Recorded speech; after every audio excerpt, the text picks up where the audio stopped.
if you aren't quite sure what FM synthesis is, it's very simply a vibrato effect that's so fast it creates new frequencies and harmonics. They rebound, create more.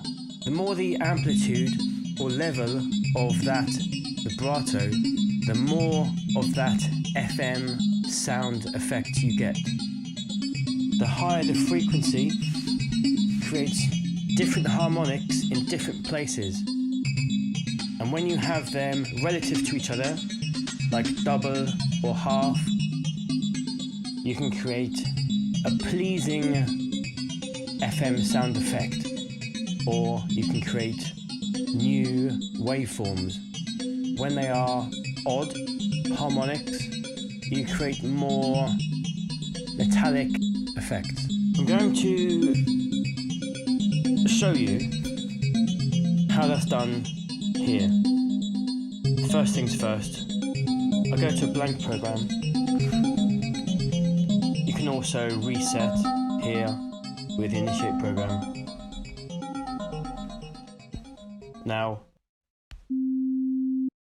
all you can hear is the basic sine wave on operator 4. Now, the easiest way to explain FM synthesis is to choose algorithm 2 here. And that in a diagram shows you 1 is modulating 2 and 3 is modulating 4. So those arrows going out to the right is the output. So if we focus on 3 and 4, ignore 1 and 2. So 4 will have the output of the audio and 3 will be modulating operator 4. So here, there's no modulation at all. And operator 3 is at the same frequency. If I put the level up,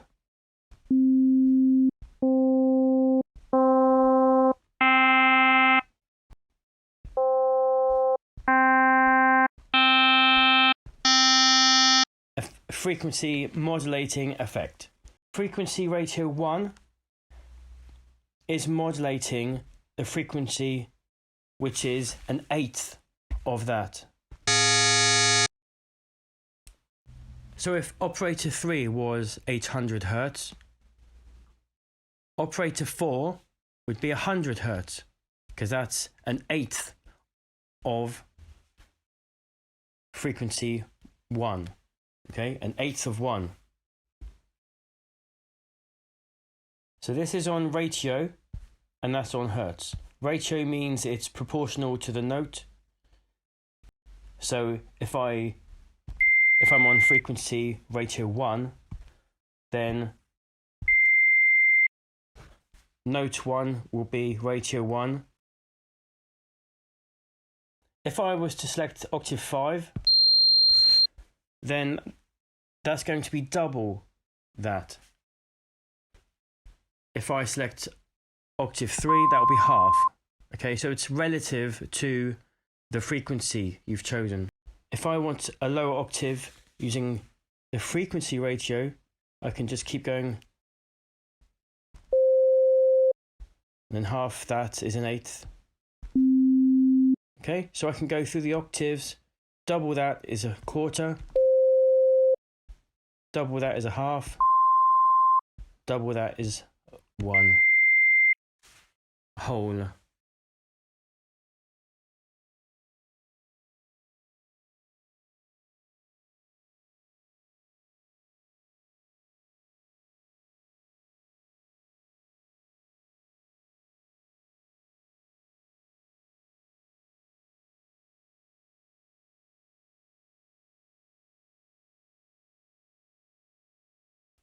So, now that we know that operator 3 is modulating operator 4, it will be relative, they will both be relative to the note.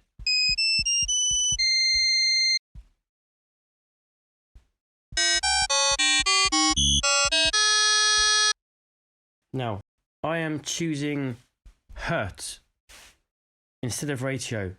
for the modulating operator. So you can hear that slight wobble. I can choose these.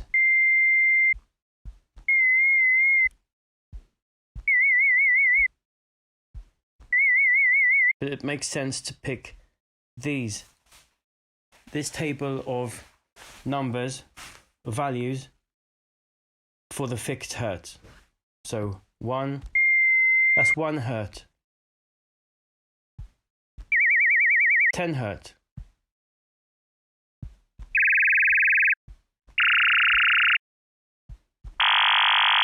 So you can see that's a vibrato effect.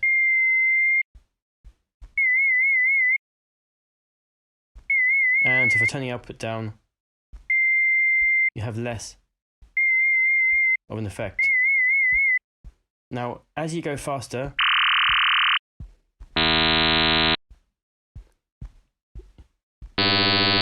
you have those extra harmonics being created.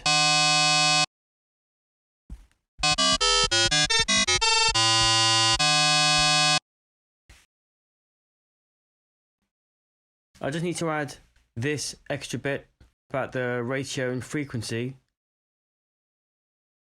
So I explain ratio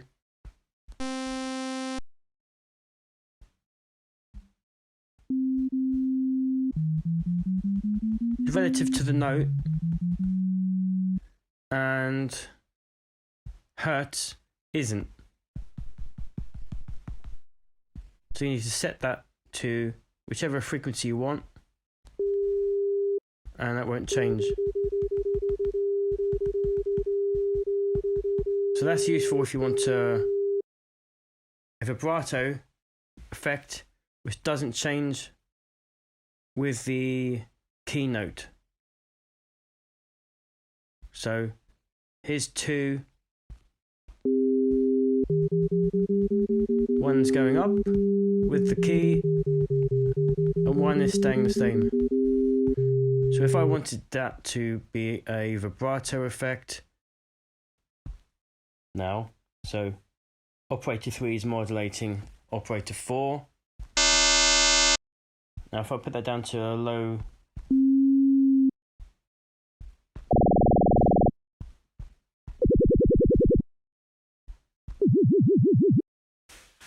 so here operator 3 is fixed, that's not going to change to the key. Operator 4 does, because it's ratio. Operator 3 is set to 6 hertz, that's not going to change with the key. Operator 4 is set to 1/8 of the root note.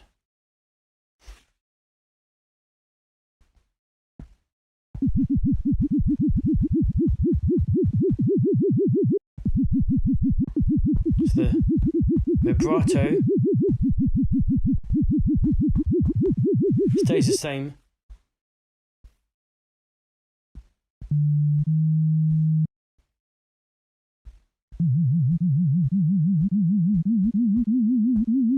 Same speed, but the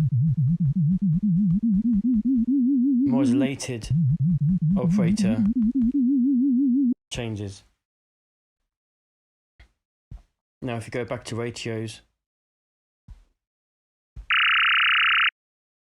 that's the lowest one you can pick using the ratio. So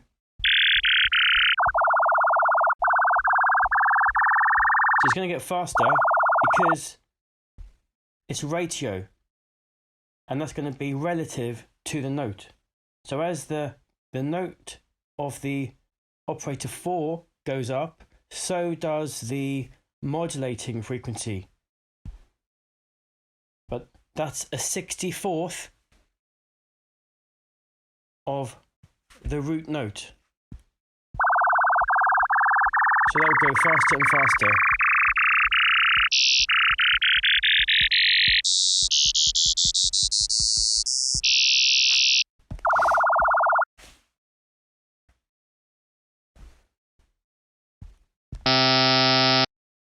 Now I can change the bass note, which is being modulated,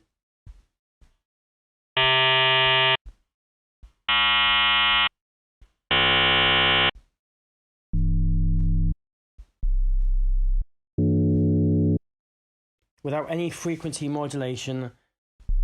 You can barely hear that. It's so low.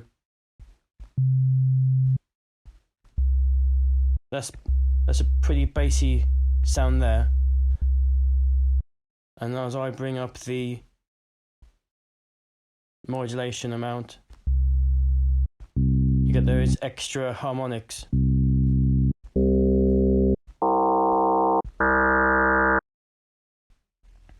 Now, at certain frequencies, you'll have certain waveforms.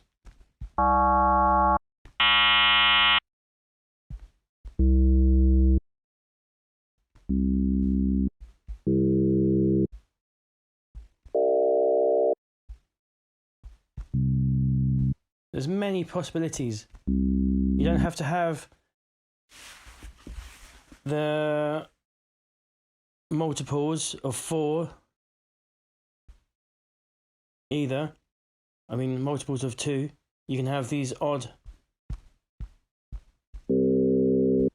So if I choose and modulate with this,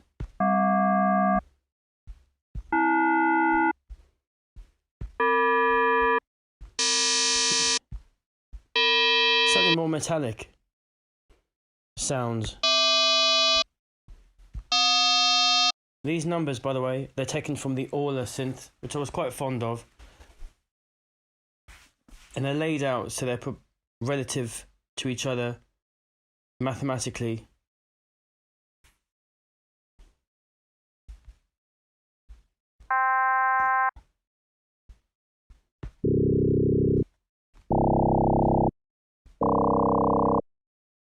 Now, of course, I can have that level change over time.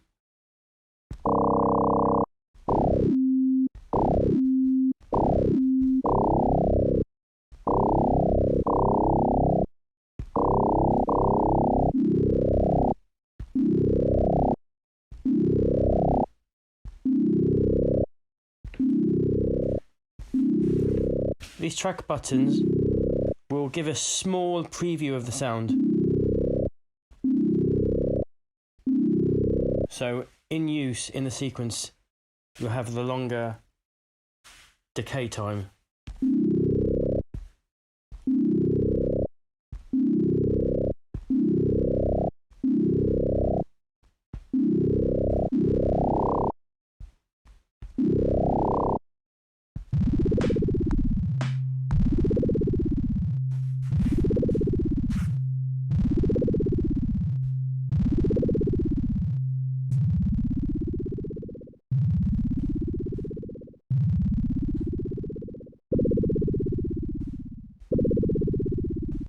Now, you might be wondering what this feedback is here. Well, if I take the envelope back off,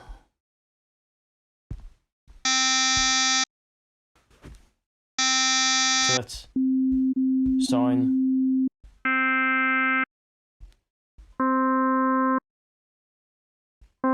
As you put the feedback up, operator 3 is modulating itself before it modulates operator 4.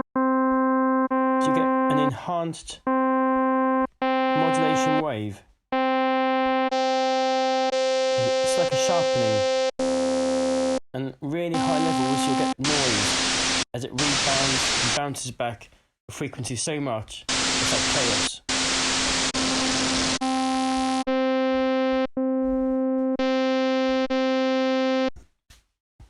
Now, if I choose the last algorithm here, where the operators are not modulating each other, I can turn just operator 3 up. Now you can hear the sine wave, and as I put the feedback up, you can hear